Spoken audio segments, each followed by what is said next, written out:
You're listening to Life Repurposed with Michelle Rayburn, where you'll find uplifting and practical advice for everyday living, creative inspiration for do-it-yourself projects, and recommendations for books and resources that will encourage you to embrace your life repurposed. I'm your host, Michelle Rayburn. This is episode 44 of Life Repurposed, and I thank you for joining me today. I skipped a week last week because life has just been a little bit crazy, and I've mentioned that before, and it hasn't really changed. It's been overwhelming, and then my heart was just really heavy with what was going on in the world around us, and I didn't have any words to say. And maybe you're like that. You just think, I have no words to say, and maybe you've wrestled like I have with knowing what to say.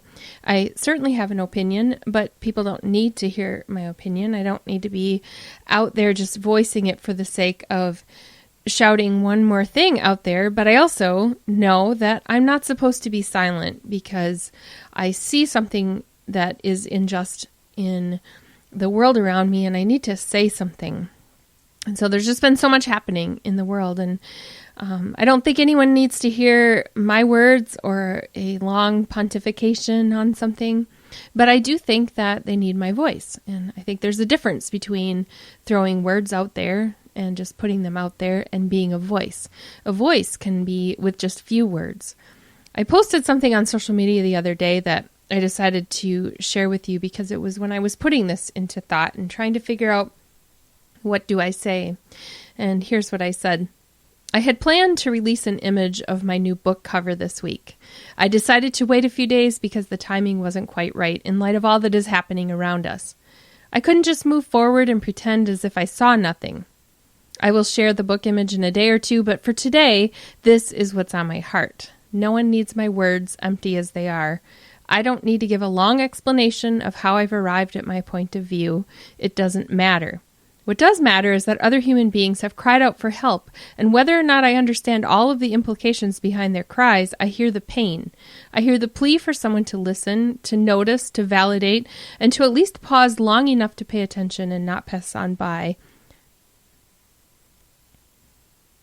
I hear the plea for someone to listen, to notice, to validate, to at least pause long enough to pay attention and not pass on by pretending not to see or hear.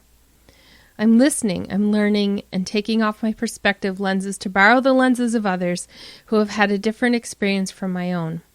So much about my own journey in life hasn't been simple or easy, and yet I know nothing about what it's like to heap racial inequality or injustice in the path along with the other challenges. Nothing.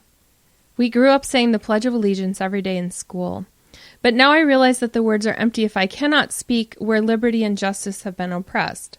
I am inept, inadequate, and ignorant, but that can change. I'll start with being inquisitive and intent, informed, and invested in what it takes to make a difference. So let's think about those comments that I shared, and let's frame this in the context of repurposing and thinking about before and after.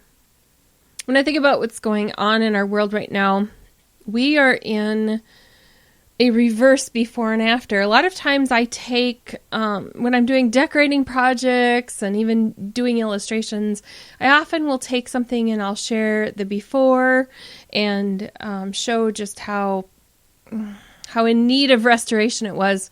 And then I will show the after and show how something has been transformed. And in this case, our world is in a before and after.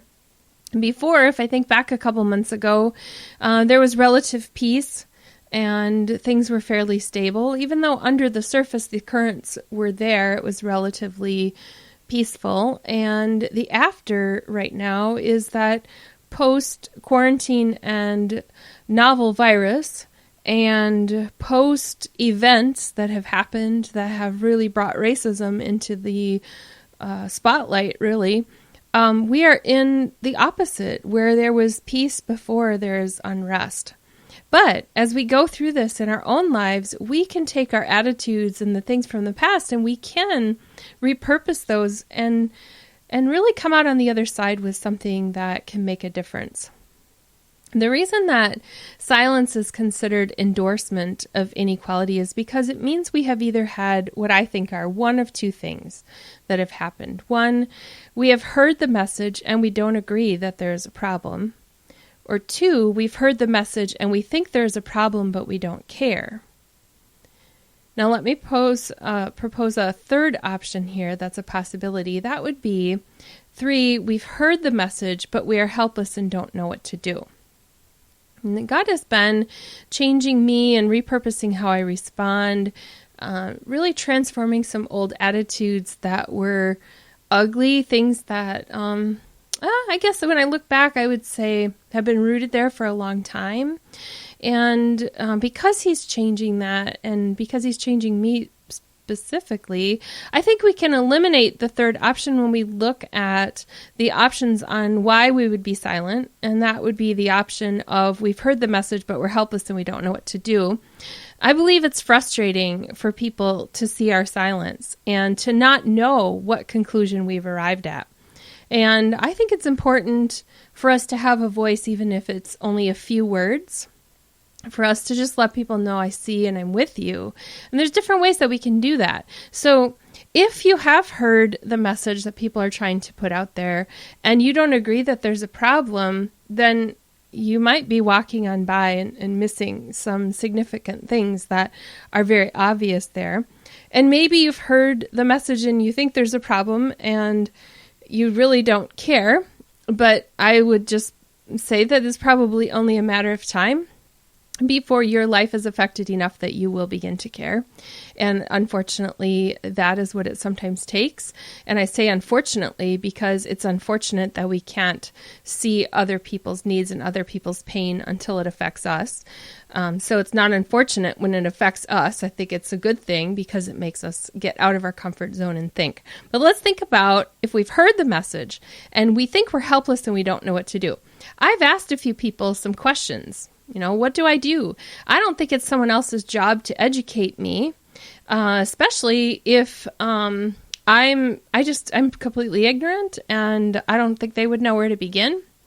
But the other problem is there's so much garbage out there that I don't know where to begin with grabbing the right tools in order to learn and understand. And so that's when I ask that question, that's what I'm saying is like, give me some tools because I don't know where to begin and I don't want to start with the wrong thing.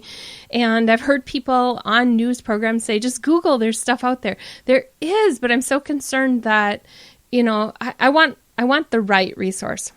So the beginning for me is just when we see injustice, the first thing that we can do without even having resources in our hands, without even having a book to read, without knowing what the next thing is to do, we still can actually do something. So if I'm ill-equipped to make a difference on my own, we can come together. And so we might think, okay, if I say something, what good is it going to do? Well, if I say one thing and another person says one thing and together we all make a difference. If we all woke up when we saw injustice, then I think we can make a difference. And here's some example of things that I've noted in the past and kept silent about just in my own life. And I've said something recently about some of them, but not all of them. One is the number of lead roles in Hallmark movies that are played by a white woman who has a black woman as her assistant. It's very unusual for those roles to be reversed, where a black woman is the lead role and the assistant, who doesn't have as high of a rank in the, the privileged company that she works for. You just don't see those reversed very often. Until Meghan Markle, there were almost no leads that were anything but white, not to mention the lack of representation by any other diverse race or ethnic background. And if you want to understand more about how to distinguish between those, I am going to put a link to an article in the show notes at michellerayburn.com/44 from National Geographic, just explaining a little bit about race and ethnicity. But when Meghan Markle became a princess, then we went back to the sparse representation. And I'm somebody who loves spending a Saturday with Hallmark movies on in the background while I'm doing my laundry or cleaning or something like that.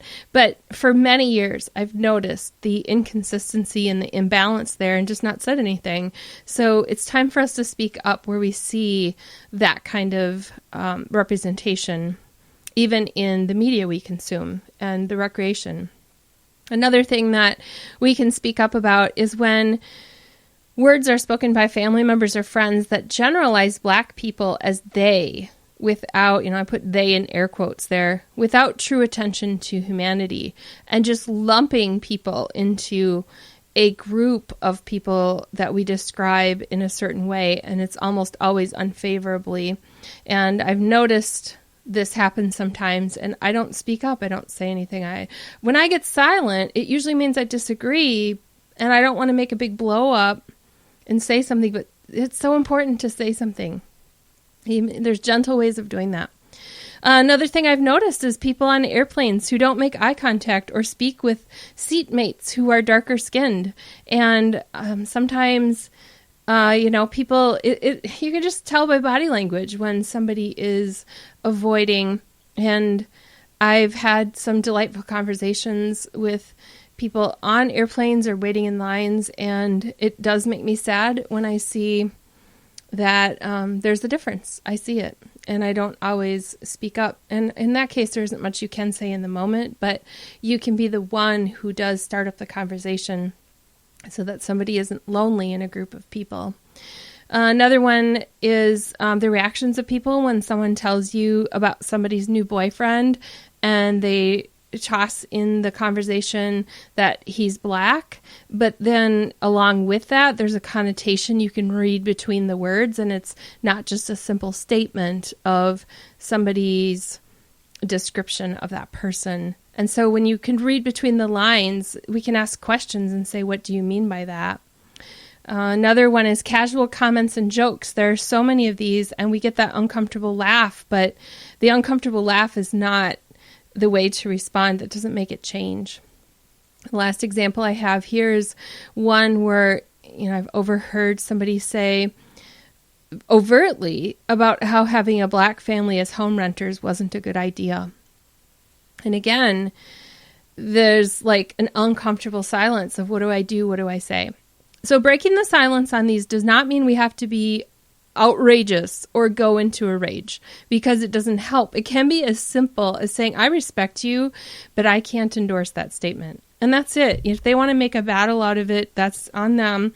But just saying something to call attention to the fact that I don't agree with that statement instead of being silent. Breaking the silence doesn't mean that I endorse every angle or every voice. So if I use a hashtag Black Lives Matter, it does not mean that I'm necessarily endorsing everything that every organization that uses that tag endorses. But what I'm doing is I'm saying I see and I hear. And so I'm willing to be respectful. And I'm willing to not live in fear of being misunderstood. I will be misunderstood. I know that will happen, but I won't live in fear of it because I can't pass by and pretend I don't see. There are human beings who need love and support. And so by just having a small voice, it makes a difference. There was a story in Luke 10 that Jesus told. It was a parable. But I see so many parallels in that and in our everyday life when I think about the idea of passing by and saying nothing or doing nothing when there is something that needs to be done. So it says in Luke 10, Jesus said, a man was going down from Jerusalem to Jericho, and when he was attacked by robbers, they stripped him of his clothes, beat him, and went away, leaving him half dead. A priest happened to be going down the same road, and when he saw the man, he passed by on the other side. So too a Levite, when he came to the place and saw him, passed by on the other side. But a Samaritan, as he traveled, came where the man was, and when he saw him, he took pity on him. He went to him and bandaged his wounds, pouring on oil and wine. Then he put the man on his own donkey and brought him to an inn and took care of him. The next day he took out 2 denarii and gave them to the innkeeper. Look after him, he said, and when I return I will reimburse you for any extra expense you may have. Which of these 3 do you think was a neighbor to the man who fell into the hands of robbers? The expert in the law replied, the one who had mercy on him. Jesus told him, go and do likewise. We can begin by not passing by on the figurative other side of the road, or sometimes literally the other side of the road. We can begin by kneeling in compassion beside our brothers and sisters who have received less than treatment and are hurting, whatever that is. We can kneel beside them and we can say, I see your pain and I want to help. I don't know how to help, but I can start with one step of at least acknowledging that I see the hurt. Stay with me as I share a couple of resources before we wrap up. I found a helpful podcast episode this week that I wanted to share with you as a resource. Michael Hyatt and Megan Hyatt Miller were having a discussion on the Lead to Win podcast about Michael's decision to finally say something after being silent and knowing he needed to say something, but not knowing what to say and feeling inadequate. And so I will link to that episode in the show notes at michellerayburn.com/44.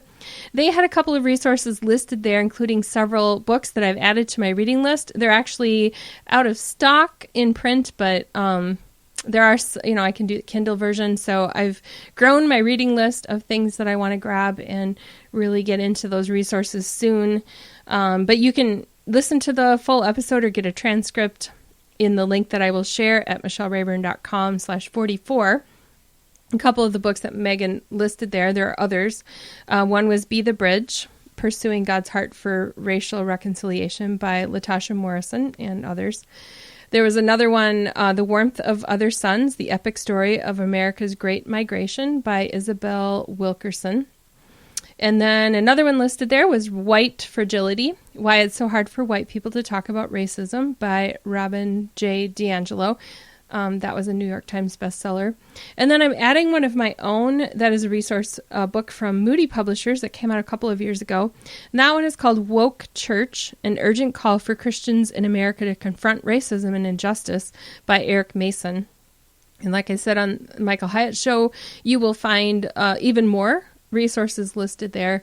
And I know there are some other ones out there, but this is a good place to begin because reading helps to understand, especially if you are somebody who lives in your own culture that's not very diverse. And so you don't have maybe even friends who you can talk to and ask. And so this understanding is like having a friend hand you a book full of advice and just a place to get started and knowing where to have a voice. So thank you so much for listening as I shared my heart with you. I hope that together we can make a difference and bring unity in our culture and also just to show the love of Jesus to the people that we meet. I want more than anything for people to know how much Jesus loves them. And if that means setting aside my own preferences and my own points of view that are rooted in misunderstanding and ignorance, I will do that in order to spread the gospel and be the voice of Jesus and the people around me. So I hope you'll join me on that mission, and I will see you the next time we tune in to Life Repurposed. You've been listening to Life Repurposed with Michelle Rayburn. Check out tips, resources, and inspiration at michellerayburn.com. I'd love it if you would subscribe to the podcast on your favorite platform, Apple Podcasts, Google Play, iHeartRadio, or Spotify. I'd also love it if you would like, review, and share the information about this podcast with your friends. Thank you so much for listening.